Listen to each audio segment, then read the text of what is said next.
দেশে পেঁয়াজ উৎপাদনে তৃতীয় অবস্থানে থাকা রাজবাড়ীতে চাষ হয়েছে ৩৫,০০০ হেক্টর জমিতে। তবে উৎপাদিত পেঁয়াজ দেশি পদ্ধতিতে সংরক্ষণে চাষিদের ভোগান্তি বিবেচনায় মডেল ঘর নির্মাণ করছে কৃষি মন্ত্রণালয়। এতে কৃষকের মাঝে স্বস্তি এলেও বন্টন নিয়ে দেখা দিয়েছে বিতর্ক।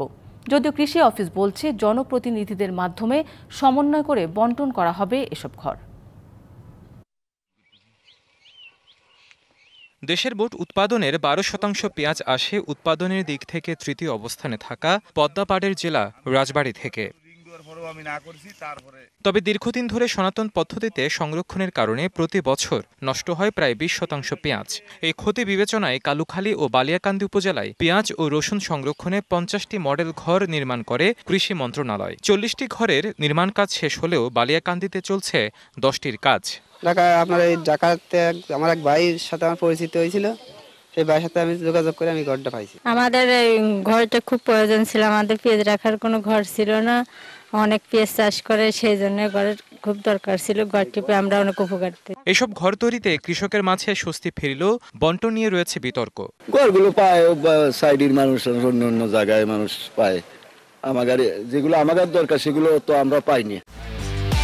একমাত্র ওয়ালটন এসি দিচ্ছে ১ বছরের রিপ্লেসমেন্ট গ্যারান্টি এবং কম্প্রেসরের ১০ বছরের গ্যারান্টি। সেই ঘরগুলো আসলে ৩-৪ জন মিলে রাখার কথা ছিল, সেই ৩-৪ জন মিলে রাখতেছে না, সে একার মতন একা রাখতেছে টাকা ঘুষ দিয়ে। কৃষি অধিদপ্তর জানায় মডেল ঘরে সংরক্ষণে কমবে পেঁয়াজের বাজারের অস্থিতিশীলতা, সেই সাথে কমবে আমদানিও। নতুন অর্থ বছরে বরাদ্দ এলে স্থানীয় জনপ্রতিনিধিদের মাধ্যমে কৃষকদের সাথে সমন্বয় করে বন্টন করা হবে এসব ঘর। কৃষক যদি পর্যাপ্ত পরিমাণে পেঁয়াজ সংরক্ষণ করতে পারে তাহলে বাজারে যে অস্থিতিশীলতা এটি রক্ষা পাবে এবং অনেক আমদানি নির্ভরতাও আমাদের দেশে কমবে। এই পেঁয়াজের ঘরগুলো যাতে সঠিক কৃষক পায়, এজন্য এখানে স্থানীয় প্রতিনিধি, চেয়ারম্যান, মন্ত্রী মহোদয় এবং এমপি মহোদয়দের সাথে কথা বলে যাতে যোগ্য লোক যাদের দরকার এবং যাদেরকে দিলে উপকার হবে শুধু তারাই যেন ঘরগুলো পায় সেটা আমরা নিশ্চিত করব। চলতি মৌসুমে জেলার প্রায় ৩৫,০০০ হেক্টর জমিতে পেঁয়াজের উৎপাদন লক্ষ্যমাত্রা ধরা হয়েছে ৪,৭০,০০০ metric ton. DBC news desk.